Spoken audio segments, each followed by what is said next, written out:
তো প্যারা হাজরিন, আমি আয়াতে পাক তেলাওয়াত করেছি। আল্লাহ বলছেন, এই ঈমানদাররা শুনো, ঈমান গ্রহণের ক্ষেত্রে যারা যত অগ্রগামী তারাই হচ্ছে সবচেয়ে নৈকট্যপ্রাপ্ত। আমরা জানি সর্বপ্রথম বয়স্ক পুরুষদের মধ্যে সর্বপ্রথম ঈমান এনেছেন সিদ্দিকে আকবর রাদিয়াল্লাহু তাআলা। মহিলাদের মধ্যে সর্বপ্রথম ঈমান এনেছেন উম্মুল মুমিনিন খাদিজাতুল কুবরা রাদিয়াল্লাহু তাআলা আনহা। অল্প বয়স্ক তরুণদের মধ্যে সর্বপ্রথম ঈমান এনেছেন মাওলা আলী শেরে খুদা হায়দারে কর্রার ফাতিহে খাইবার ইমামে ভিলায়ত মাওলা আলী মুশকিল কুশা কররামাল্লাহু তাআলা ওয়াজহুল করিম। বড় করে বলুন সুবহানাল্লাহ। এইভাবে যারা সাহাবা হতে পেরেছেন, যারা সাহাবী হয়েছেন, ওদের মর্যাদা এত আলা বালা হয়েছে যে আল্লাহ ঘোষণা দিলেন, আমি তাদের উপর সন্তুষ্ট।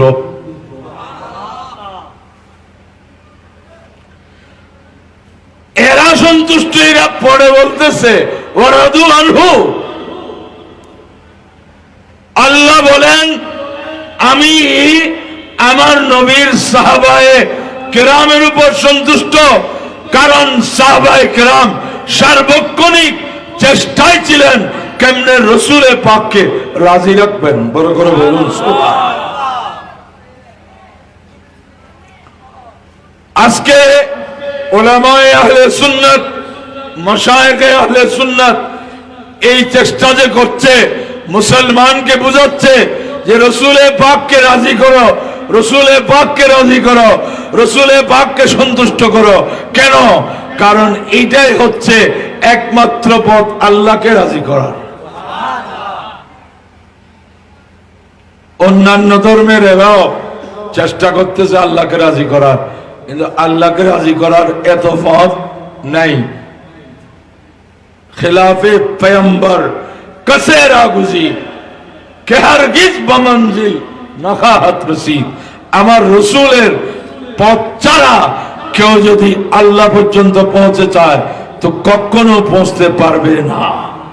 কারণ আল্লাহ পর্যন্ত যাওয়ার একটি মাত্র ওসিলা, সেটা হচ্ছে নবী পাক সাহেবেল উলাগ মুহাম্মদুর রাসূলুল্লাহ সাল্লাল্লাহু আলাইহি ওয়াসাল্লাম। বড় করে বলুন সুবহানাল্লাহ। এটা সাহাবায়ে কেরাম সবচেয়ে বেশি বুঝেছেন, কারণ সাহাবী কারা? যারা ঈমানের সাথে আমার নবীর সামনে কিছুক্ষণের জন্য বসেছেন। রসুলের পাককে দেখতে হবে এটা শর্ত নয়, নবী যদি তাকে দেখছে যথেষ্ট। যদি রসুলের পাককে দেখতে হয় তাহলে তো অন্ধ কি হতে পারবে না, সাহাবী হতে পারবে না। এই জন্য সাহাবী সোহবত থেকে সাহচর্য সঙ্গ রসুলের পাকের খেদমতে কিছুক্ষণ সময় ঈমানের সাথে কেটেছে, আর সুযোগ হয় নাই, তো ওই বান্দার মর্যাদা এত বড় হয়ে গেছে যে কোটি কোটি ওলি গৌস কুতুব আবদাল উলামা ফুকাহা আবেদ জাহেদ সালেহ এদেরকে এক পাল্লা দিলেও ওই একজন এক মুহূর্তের সাহচর্য প্রাপ্ত বান্দার মর্যাদা অনেক বেশি। বড় করে বলেন সুবহানাল্লাহ। কারণ উনি কাকে দেখেছেন, কার সামনে বসেছেন, যার কোনো তুলনা নেই। দুনিয়ার মধ্যে কেউ কারো সামনে কিছুক্ষণ বসলে কিছু আসে যায় না। কোন গরিব মানুষ, দরিদ্র মানুষ যদি কোন বড় লোকের সামনে কিছুক্ষণ বসে থাকে তো দরিদ্র কি বড় লোক হয়ে যাবে? কোন অতি সুন্দর মানুষের সামনে একজন বিশ্রী কুশ্রী মানুষ যদি ঘন্টার পর ঘন্টা বসে থাকে, সে কোনদিন সুন্দর হবে না। কোন অশিক্ষিত মূর্খ মানুষ কোন উচ্চ শিক্ষিত মানুষের সামনে অনেকক্ষণ বসে থাকলে সে শিক্ষিত হবে হবে না। কোন সুস্থ মানুষের সামনে কোন একজন রোগাক্রান্ত অসুস্থ মানুষ অনেকক্ষণ বসে থাকলে সুস্থ হবে না। তাহলে বোঝা যায় কারো সামনে কেউ বসলে এতে কিছু আসে যায় না, কিন্তু একটা বৈঠক আছে যেখানে বসলে ওই ইমানের সাথে বসলে সে বান্দার তুলনায় হয় না। বড় করে বলুন সুবহানাল্লাহ। সেই দরবার হচ্ছে আমার রসুলের দরবার। বড় করে বলুন সুবহানাল্লাহ। ये दरबार आका है यहाँ अपनों का क्या कहना, यहाँ से हाथ खाली गैर भी जा या नहीं करते सलातुनिया अलैकुम। আমার রসুলের শ্রেষ্ঠত্বের কারণে সাহাবায়ে কেরাম শ্রেষ্ঠ।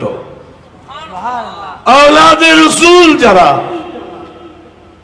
আমার প্যারা নবী সরকারে দো আলম নূরে মুজাসসাম সাল্লাল্লাহু আলাইহি ওয়াসাল্লামের বংশ থাকবে মেয়ের দিক থেকে।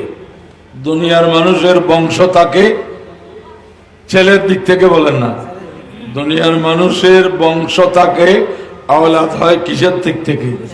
পুরুষ ছেলের ঘরের যারা এরা। কিন্তু আমার রসুলের ক্ষেত্রে ভিন্ন, যে রসুলের পাকের বংশ পুরো দুনিয়ায় অস্তিত্ববান মেয়ের মাধ্যমে। তিনি খাতুনে জান্নাত ফাতেমাতুজ জাহরা রাদিয়াল্লাহু তাআলা আনহা। বড় করে বলুন সুবহানাল্লাহ। এটা রসুলের পাকের বৈশিষ্ট্য।